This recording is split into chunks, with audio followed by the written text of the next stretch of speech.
Welcome back to another episode of On the Record. I'm your host, Armand Borgai.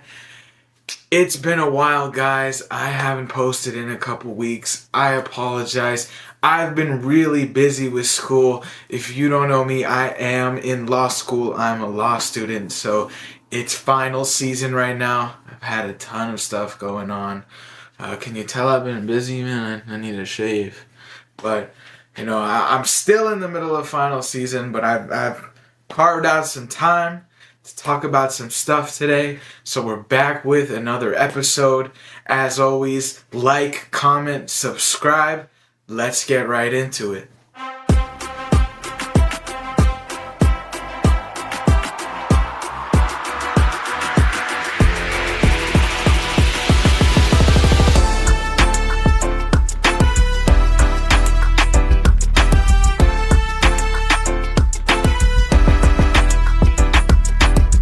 Alright, a lot has happened since we last spoke. Some good news, some bad news. I want to start on a positive note, so let's talk about the Flyers, baby. Last night, with their shootout win over the Hurricanes, the Flyers have officially clinched a spot in the playoffs. Now, it'll be the first time they will be in the playoffs since 2020, and the first time since 2018 that a hockey playoff game will be played here in Philly, because the 2020 season was the COVID bubble.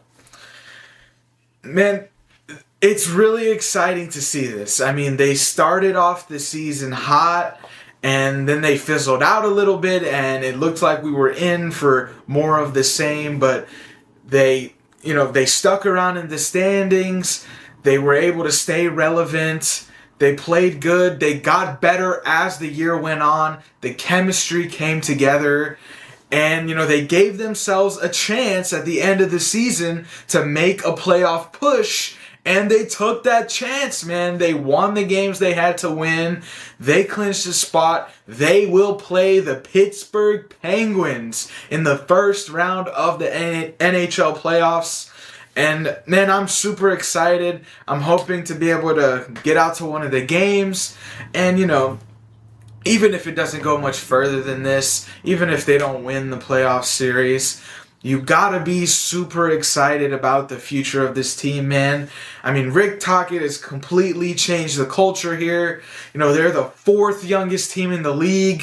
You've got really good young players like Michkov and Martone and Barkey. These guys are all developing in real time. And, you got Zegras and Tippett playing out of their minds. You gotta think this team has a bright future and that this is just the beginning. So, super excited. Let's see what they can do in round one. Hopefully they can win a series. That would be awesome. We'll have to stay tuned and see what happens. On a more sour note, we found out last week that Joel Embiid had appendicitis and that he needed emergency surgery. He got that surgery the same day it was announced. They said it went well. He's been recovering ever since. The other night, the Sixers finished the season as the 7th seed. They will play tomorrow night, or by the time you guys see this, it'll be tonight against the Orlando Magic in the play-in. If they can win that game, they will be into the playoffs and will face the Celtics in the first round. Now, this is terrible, guys. I mean, it's terrible timing and it's terrible luck. Some of the worst luck I've ever seen for a pro athlete.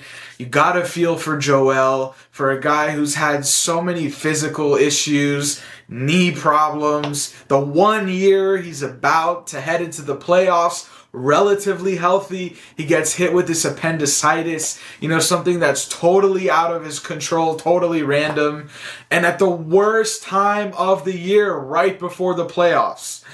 And I don't know what to say, man. I'm totally gutted. When I heard about it, it literally ruined my day. I was sulking around the rest of the day. I couldn't believe it. We went through all these ups and downs this season, and, overall it was a really fun season, man, with VJ Edgecombe coming in and Embiid, being healthy, and now it's just, it all feels like it was for nothing, man, and it sucks. Like, it's a terrible feeling. Now, the Sixers haven't given, any official word on how long Embiid is going to be out. Obviously, he's not going to play in the play-in tomorrow. He'll still be less than a week removed from his surgery. But, they haven't officially told us whether he would be available for the first round or not. But, guys, I'm not getting my hopes up. I mean, these type of surgeries take a few weeks to recover at the minimum, especially for a pro athlete, who has to go back to this hard physical contact. And I saw a study from the guy who did it was an article from a guy who did a study on a bunch of NBA players who had the same surgery, and none of them came back sooner than a month later. So despite them not having said anything official yet, I do think Embiid's season is over. And it sucks. Obviously, we still do have superstars on the team. Tyrese Maxey, he was the guy this year. You have Paul George, you have VJ Edgecombe. But, I mean, the Sixers' chances drop all the way down without Joel Embiid, especially when you're talking about playing a team like Boston. So, unfortunately, it is what it is. It seems like the curse finally came back around. We thought we might be avoiding it for the first time in a long time, but it is what it is, and you hope that Embiid can get better and come back stronger again next season, and, we'll try again next season, and all you can do is, I know it seems like every year it's something, but maybe one year it won't be, and that's all it takes. It happens every year until it doesn't. And all we can do as fans is hope that year is next year now. And that Embiid will come back and be even healthier. He's had even more time to rehab his knee without it getting hurt again. He was able to escape the season without hurting his knee again, at least. And hopefully he'll come back even stronger next season, man. And we can try again. But, let's see what Tyrese Maxey and the rest of the gang can do. Let's see how far they can go. Obviously, I will be there every step of the way supporting them. But, I'm not going to get my hopes up without Joel Embiid. Some interesting events have unfolded on the A.J. Brown front recently. So, the other week, photos got leaked of Diana Russini and Patriots head coach Mike Vrabel seemingly. Now, I'm not going to jump to conclusions and accuse anyone, but based on the photos, seemingly having an affair, holding hands and at a hotel together, at the pool together. They're both married. A little sketchy. Who's Diana Russini, you may ask? Well, she's a reporter from The Athletic, and she is the one who has been putting out all of these A.J. Brown articles the last year, stirring up the drama. Now, she's not the only one who's been putting out A.J. Brown stuff. That's not what I meant, but you could definitely call her the face of the A.J. Brown drama movement that's been so popular in the NFL media lately. Now, this took an even more interesting turn when today Diana Russini resigned from her reporter position at The Athletic in response to these photos. Now, she put out a statement, still denying stuff, saying she's doing this because she thinks it's what's best for her, yada, yada, yada. But, this actually has some interesting ramifications for the A.J. Brown trade situation. Because if you think about it, the Patriots were obviously his number one landing spot. That's what everyone was saying. A.J. Brown wants out, and he's a lifelong Pats fan, and the Pats want him, and Vrabel wants him, and they want to reunite, and they have a good relationship. All signs pointed to the Pats being the landing spot for A.J. Brown. But, dude, I mean, Howie Roseman can't trade A.J. Brown to the Pats anymore. I mean, he's going to look like a fool. Like, he's going to look like a sucker. Like, he totally got played. He's going to look like Vrabel and this reporter, manufactured all of this to bait him into trading AJ to the Pats. I mean, there is no way how we can make that trade anymore. It'll be a bad look for him. A bad look. And it'll hurt his credibility. I don't know about credibility, but it'll hurt his reputation of being like the guy, the one in control all the time, because that's the reputation he has right now, and it'll hurt that reputation. And I know he knows that. So I'm not saying AJ Brown. I'm not saying an AJ Brown trade is off the board, not at all. But I think I can put my foot down with confidence now and say that if AJ Brown does get traded, it's not gonna be to the Patriots. Now, this week, the Eagles went out and traded for Green Bay Packers wide receiver Dontavion Wicks. They gave up 2 day 3 picks for him, and then they signed him to a 1-year, $12 million extension. Now, obviously, this has got to be a move that Sean Mannion wanted. He was in Green Bay before he came over. I'm sure he likes Wicks. I'm sure there's some familiarity there. I'm sure he's got plans for him. That's why they made the trade. But, on its face, it doesn't seem great. I mean, the guy's never cracked more than, 400 or 500 yards, never had an impressive season at all. And now you're trading for him and extending him. But, it was a pretty crowded room in Green Bay, and he dealt with a lot of injuries. Obviously, the Eagles staff believes in his potential, so let's see if it works out.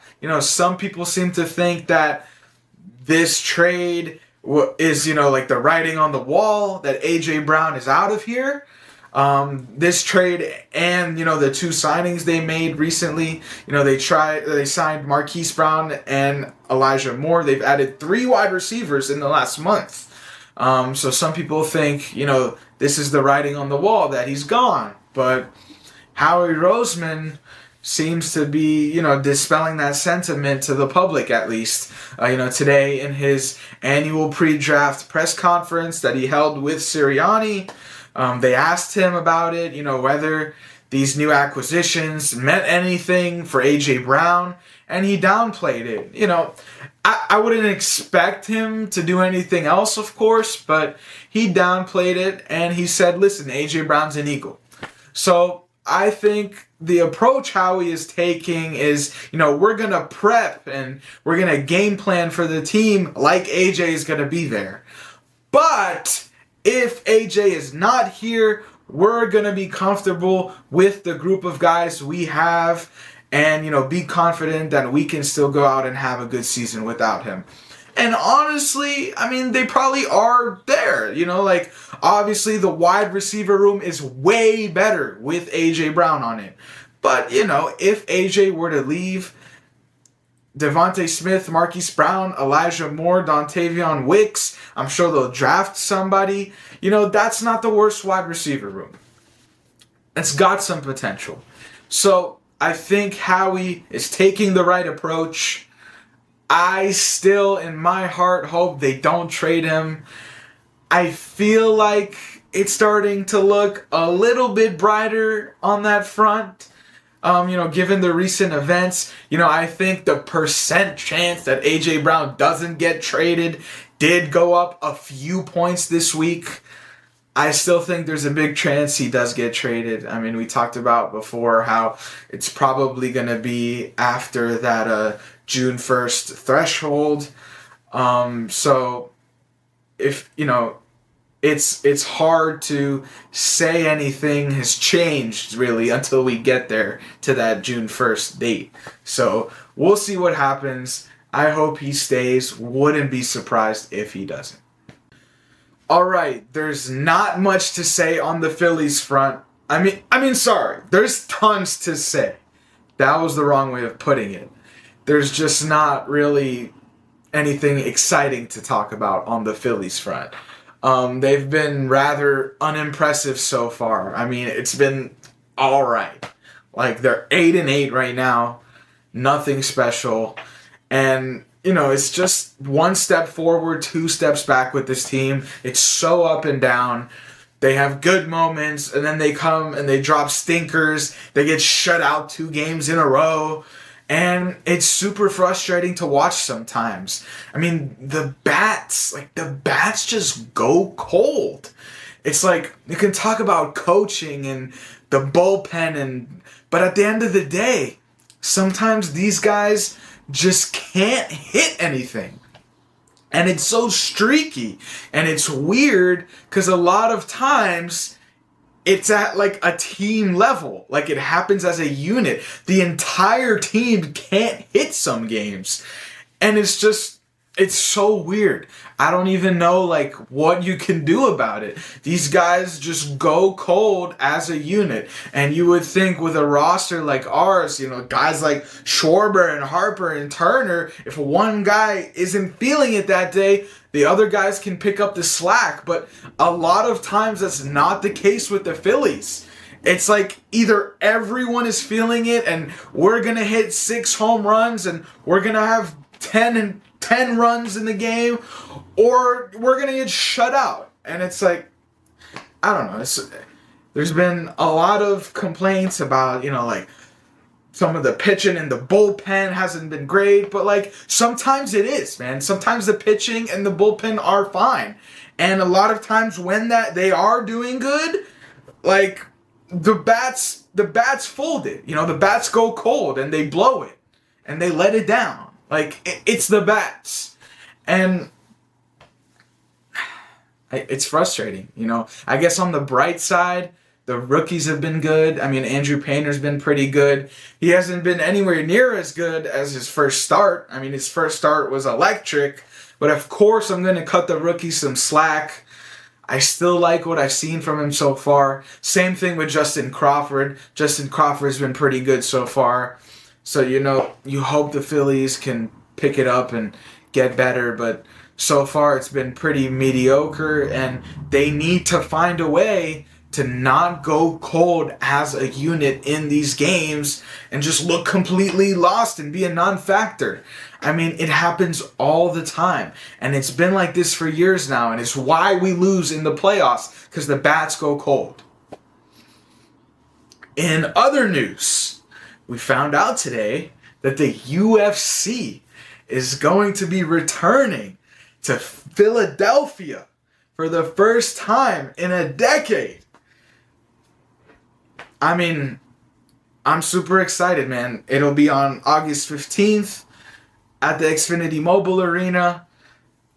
Super hyped. I've been waiting for this. I mean, I don't know why it took them so long to come back. Like, this is a great sports city. We love fighting. We love all sports here. I mean, but, I'm glad they're coming back. It's going to be a numbered card. What would formerly be a pay-per-view. Now they're all on Paramount Plus. But it's not going to be a fight night. It's going to be a big event. Hopefully, it'll be a cool card. We don't have any details yet. I'm sure there'll be some Philly guys on there, like, Joe Pfeiffer and Sean Brady, whatnot. But hopefully we get a sick main event. And, I'm definitely going to try to get out there. You better believe it. Speaking of the UFC, if you didn't watch UFC this past weekend, UFC 327, it was a banger. Now, the card got a lot of criticism leading up to it because it didn't have a lot of big names on it, but man, did it deliver. A lot of times we see those cards with the smaller names end up having the best fights. They end up being super exciting, and that was definitely the case. I mean, almost every fight was a banger. There was a couple snooze fest, like the Dominic Reyes fight, but for the most part, it was a banger card. And guys, I highly recommend, if you are an MMA fan and did not watch this fight, get on YouTube and watch Curtis Blades versus Josh Hogan. It might have been the greatest heavyweight MMA fight of all time.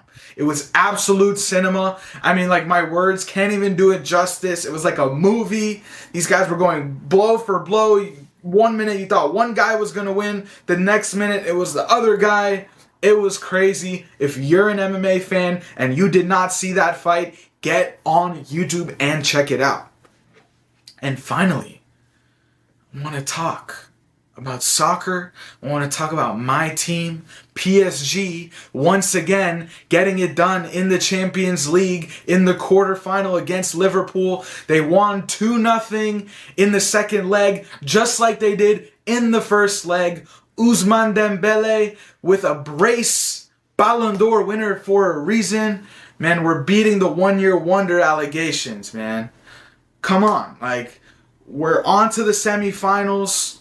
It's going to be a hell of a matchup because we will be playing the winner of Bayern and Real Madrid, which will be decided tomorrow.